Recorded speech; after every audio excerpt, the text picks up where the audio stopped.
प्रभु तेरी वाणी जीवन की रोटी, नैनों की ज्योति अंधेरा मिटाती।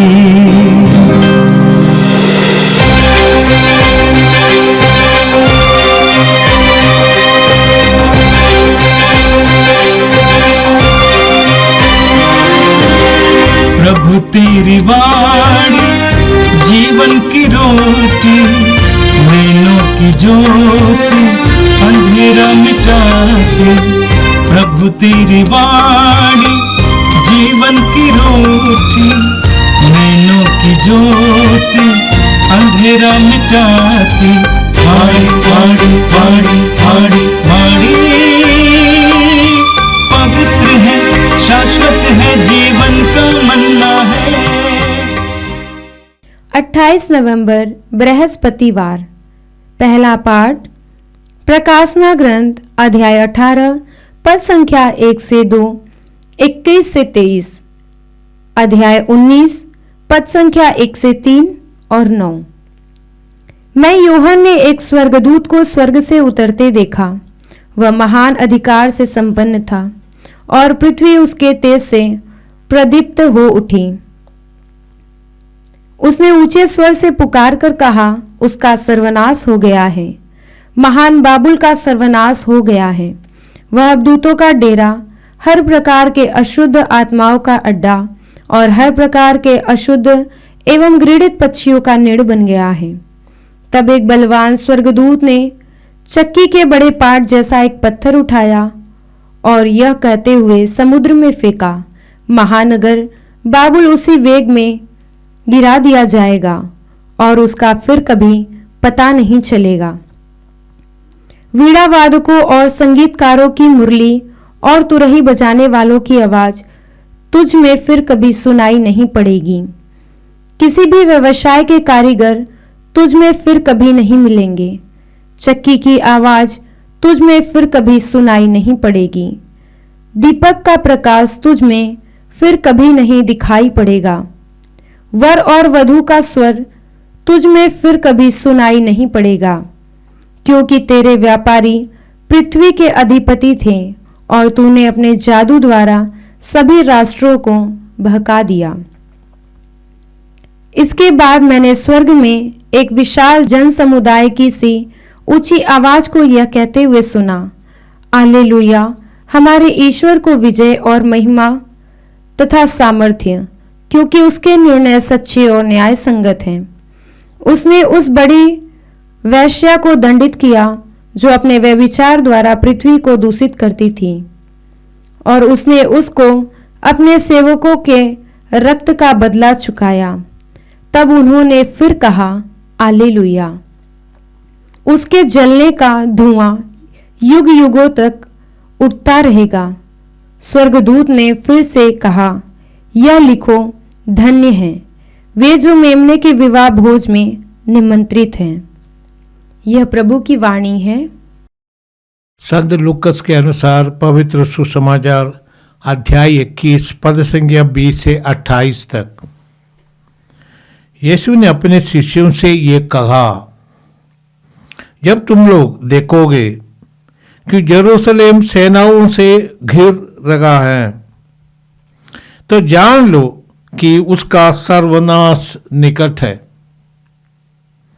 उस समय जो लोग यहूदिया में हो वे पहाड़ों पर भाग जाए, जो यरूशलेम में हो वे बाहर निकल जाए, और जो देहात में हो वे नगर में ना जाए, क्योंकि वे दंड के दिन होंगे। जो कुछ लिखा है वो पूरा हो जाएगा। उनके लिए शोक जो उन दिनों गर्भवती अथवा दूध पिलाती होगी, क्योंकि देश में घोर संकट और इस प्रजा पर प्रकोप आ पड़ेगा। लोग तलवार की धार से मृत्यु के घाट उतारे जाएंगे। उनको बंदी बनाकर सब राष्ट्रों में ले जाया जाएगा और जेरूसलेम गैर यहूदी राष्ट्रों द्वारा तब तक रौंदा जाएगा जब तक उन राष्ट्रों का समय पूरा न हो जाए। सूर्य, चंद्रमा और तारों में चिन्ह प्रकट होंगे। समुद्र के गर्जन और बाढ़ से व्याकुल होकर पृथ्वी के राष्ट्र व्यथित हो उठेंगे।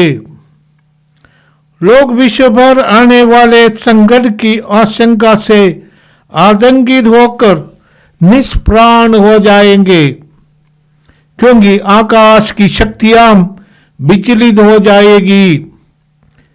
तब लोग मानव पुत्र की अपार सामर्थ्य और महिमा के साथ बादल पर आते हुए देखेंगे। जब ये बातें होने लगेगी तो उड़कर खड़े हो जाओ और सिर ऊपर उठाओ, क्योंकि तुम्हारी मुक्ति निकट है। ये प्रभु का दिव्य सुसमाचार है। क्रिस्त प्रभु की जय। प्यारे भाई और बहनों, आज के प्रथम पाठ में हम रोम के विनाश के बारे में सुन रहे हैं। दूसरे पाठ में हम जेरूसलम के विनाश के बारे में सुन रहे हैं। प्रकाशना ग्रंथ से आज का प्रथम पाठ में जॉन को एक दृश्य दिखाई दिया।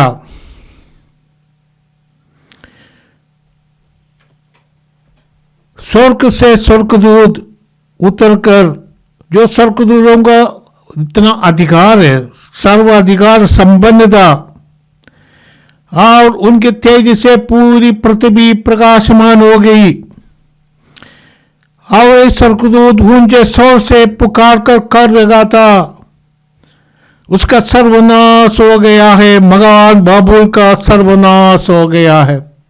और जोगन को ये दृश्य दिखाई दिया। ये बाबुल रोम महानगरी है। वहां पर विश्वासी उत्पीड़ित किए जाते थे। नीरो इत्यादि वो सम्राट विश्वासियों को जिंदा जलाते थे। जोगन कहते हैं वो नगर अभी अवधूतों का डेरा, हर प्रकार के अशुद्ध आत्माओं और हर प्रकार के अशुद्ध एवं घृणित पक्षियों का बसेरा बन गया है। उसने देखा कि एक बलवान स्वर्गदूत चक्की के बड़े फाट जैसा एक बड़ा पत्थर उठाया और उसको ताकत से समुद्र में फेंक दिया। कहते हैं इसी प्रकार महानगर रोम का विनाश होगा। महानगर बाबुल इसी बेग से गिरा दिया जाएगा और उसका फिर कभी पता नहीं चलेगा। मत्ती के सुसमाचार अध्याय 18 पद संख्या 6 और 7 में प्रभु ने कहा, जो इन नन्हे बच्चों को पाव में डालने की कोशिश करेगा, इन नन्हे बच्चों को मेरे पास आने में रोकेगा, उसके लिए अच्छा यही होगा ये मिल का पत्थर अपने गले पर बांट कर समुद्र में कूद पड़े। उसी तरह रोम का विनाश होगा। एक शक्तिशाली स्वर्गदूत ने एक चक्की का बड़े पाट पत्थर लेकर फेंक देता है। उसका एक प्रतीक के रूप में बताया गया है। जिस तरह स्वर्गदूत ने उसको जोर से उनको फेंक दिया, उसी तरह ये नगर सदा के लिए समाप्त हो जाएगा। और आगे कहते हैं इस नगर में अभी कोई आनंद का कोई चिन्ह ही नहीं। बीना वादकों और संगीतकारों की, मुरली या तुरगी बजाने वालों की आवाज इस शहर में अभी नहीं सुनाई देगा। और इस आज के पाठ का एक दूसरा हिस्सा है जो अध्याय 19 से हम सुनते हैं। यह है आनंद और खुशी का हिस्सा। क्योंकि जब रोम का पतन हुआ तब स्वर्ग में स्वर्गदूत गाना गाते हैं। कहते हैं स्वर्गदूत गाना गाते हैं, ऊंची आवाज में गाते हैं हालेलुया। स्वर्ग में आनंद मनाया जाता है। और ईश्वर की महिमा करते हैं स्वर्गदूत। स्वर्गदूत इसलिए आनंद मनाते और कहते हैं, स्वर्गदूत ने कहा, ये लिखो, धन्य है वे जो मेमने के विभाग भोज में निमंत्रित है। ये मेमने के विभाग भोज दुनिया के अंत को एक महा उत्सव के रूप में प्रकाशन ग्रंथ हमारे सामने प्रस्तुत करते हैं। ये मेमना है प्रभु यीशु, संसार के पापों के उद्धार करने के लिए वध किए गए मेमना। और ये मेमने का विवाह उत्सव वही है, स्वर्ग का एक प्रतीक है, आनंद उल्लास का एक प्रतीक है। आज के पाठ हमें सिखाते हैं कि दुनिया में बुराई का नाश होगा, बुराई का ये शक्ति छीन हो जाएगी, बुराई खत्म हो जाएगी। और जैसे हमारे ऋषि मुनियों ने हमें सिखाया है, सत्यमेव जयते, सच्चाई जीतेगी, सच्चाई का अंतिम जीत सच्चाई का होगा।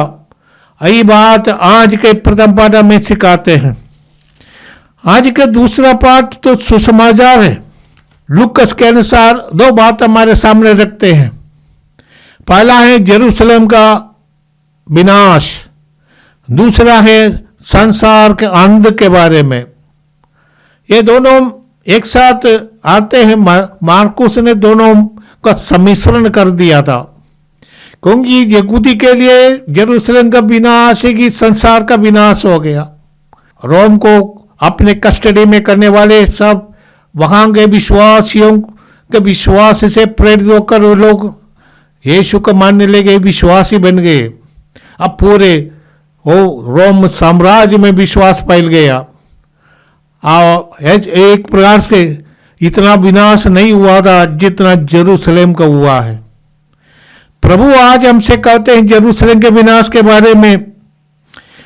जब यहूदियों ने अपने मंदिर पर इतना आनंद मनाते थे, यहूदी अपने मंदिर को संसार के महान चमत्कारों में से एक समझते थे। और इतना भव्य मंदिर और ये इतना सोना चांदी से बने अलंकारों से भूषित ये मंदिर वो समाप्त होगा, कभी यहूदी ने सोचा भी नहीं। जब यीशु ने कहा मंदिर का एक पत्थर पर दूसरा पत्थर नहीं लगेगा, तब वे लोग सोचेंगे यीशु ईश निंदा है। परंतु ऐसा ही हुआ। आप प्रभु आज भविष्यवाणी करके कहते हैं जेरूशलेम सेनाओं से घिर लगा है, तब जान लो उसका सर्वनाश होने वाला है। इसलिए कहते हैं जो लोग यहूदिया में हो वे पहाड़ों पर भाग जाए। नगर में रहने से अच्छा है पहाड़ों पर जाइए, वहां दूर अपने को सुरक्षित रखे और लोग भाग जाए अपने घर से, अपने नगर से और गांवों में चले जाए। प्रभु का कहने का अर्थ है जो यरूशलेम में है वे बाहर निकल जाए और जो देहात में है वे नगर में ना जाए, क्योंकि वे दंड का दिन होंगे। ये ईश्वर का कोप का परिणाम नहीं है, ये तो हमारे पाप का परिणाम है। जो पाप करता है उसका यही परिणाम होगा। इसलिए ये सब होने वाला है। ये ईश्वर का कोप और हमारे दंडित करने की बात नहीं, हमने स्वयं इस सब परिणामों को अपनाया है। इसलिए कहते हैं, प्रभु कहते हैं कि जो कुछ नबियों ने कहा है, जो लोग कुछ लिखा है वो सब पूरा हो जाएगा। उनके लिए शोक उन दिनों गर्भवती या दूध पिलाने वाली होंगी। माताओं अपने बच्चों पर ध्यान रखती हैं, उनके लिए डबल शोक होगा। बच्चों को भी देखना पड़ता है, अपने को भी सुरक्षित रखना पड़ता है। इसलिए कहते हैं इस देश में इतना घोर अत्याचार होने वाला है। लोग तलवार के धार से मृत्यु के घाट उतारे जाएंगे। वो जब रोमियों ने कब्जा किया 1 लाख यहूदियों को, 2000 वर्ष की पुरानी बात है, 1 लाख यहूदियों को मार दिया, तलवार के घाट उतारा। इतना ही नहीं, बंदी बनाकर 90,000 यहूदियों को बंदी बनाकर ले गया रोम में। आओ प्रभु ने भविष्यवाणी कर कहा था उनको बंदी बनाकर सब राष्ट्रों में ले जाएगा। आओ जेरूशलेम गैर यहूदी राष्ट्रों द्वारा तब तक रौंदा जाएगा जब तक उन राष्ट्रों का समय पूरा न हो जाएगा।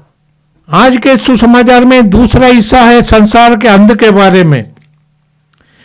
अब प्रभु उसका लक्षण बताते हैं। सूर्य चंद्रमा तारों में चिन्ह प्रकट होंगे, प्रकृति में विक्षेप होगा, प्रकृति का क्षोभ हो जाएगा। अब कहते हैं समुद्र के गर्जन, बाढ़ से व्याकुल होकर पृथ्वी के राष्ट्र व्यतीत हो जाएंगे। ये कई प्रकार का ऐसा ये पूरे का पूरा, क्योंकि संतुलन टूट गया है और पृथ्वी और दूसरा ग्रह, पूरा विश्वमंडल, तारे और जो पूरा गैलेक्सी, ये सब में विघटन आ जाता है। लोग विश्व पर आने वाले संकट की आशंका से आतंकित होकर निष्प्राण हो जाएंगे, क्योंकि आकाश की शक्तियां विचलित हो जाएगी।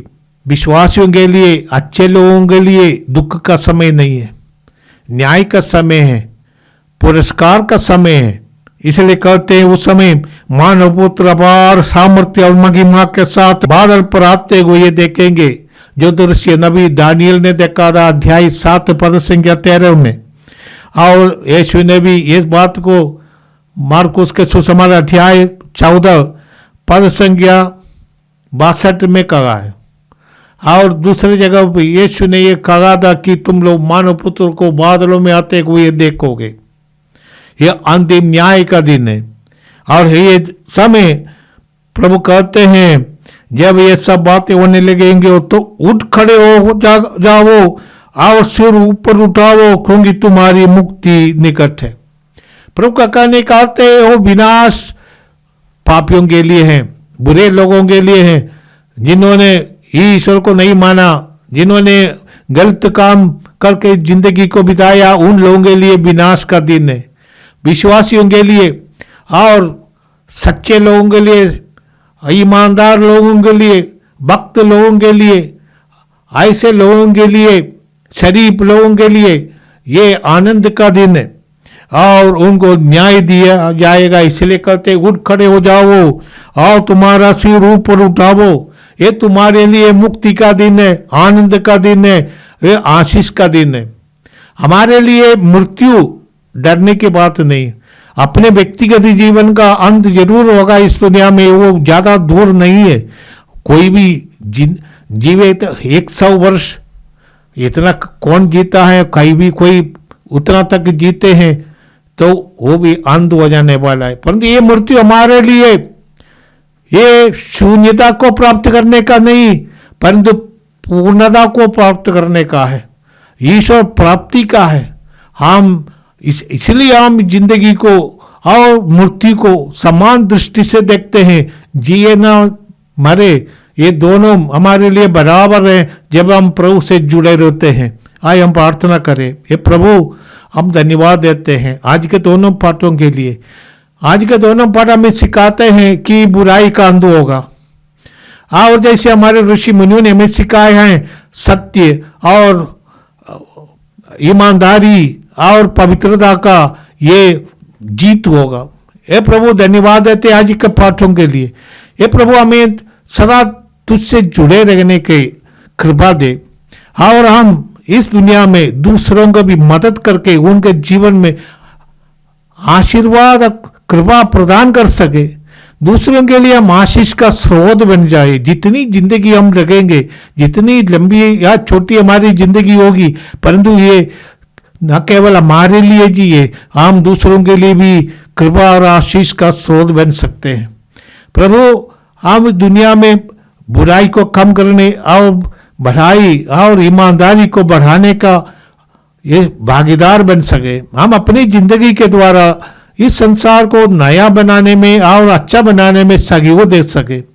ये प्रभु हमें पवित्र आत्मा का अभिषेक देंगे कि हम इस दृष्टि से आगे चल सके। ये प्रार्थना हम करते हैं हमारे प्रभु क्रिस्त के द्वारा, आमीन। प्रभु तेरी वाणी जीवन की रोटी, नैनों की ज्योति अंधेरा मिटाती। वाणी वाणी वाणी वाणी वाणी